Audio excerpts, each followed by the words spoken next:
पूर्वा सन्ध्या प्रवर्तते उत्तिष्ठ नरसार्दूल कर्तव्यं दैवमात्मिकम्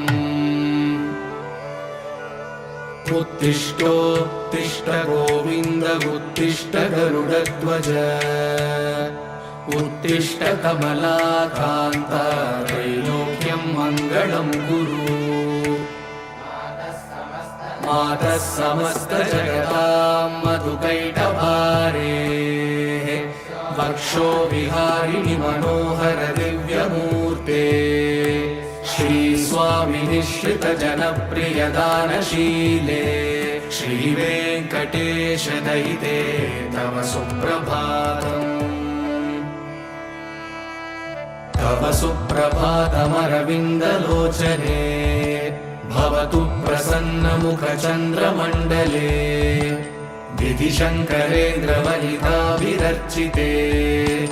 वृषशैलनाथदयिते दयानिधे अत्र्यादिसप्तऋषयः समुपास्य सन्ध्या आकाशसिन्धुकमलानि मनोहराणि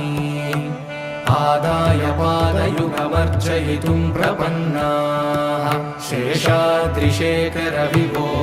तव सुप्रभातम् पञ्चाननाब्ज भव षण्मुखवासवाद्याः त्रैविक्रमादिचरितं विबुधास्तु वन्दी भाषापतिः पठति वासरशुद्धिमारात् शेषाद्रिशेखर विभो तव सुप्रभातम् ईषत्प्रफुल्ल सरसीरुहनारिकेलफूगद्रुमादिसुमनोहर पालिकानाम् आवादिमन्दमनिलः सह दिव्यगन्धैः शेषाद्रिशेखर विभो तव सुप्रभातम् उन्मील्यनेत्रयुगमुत्तमपञ्जरस्ताः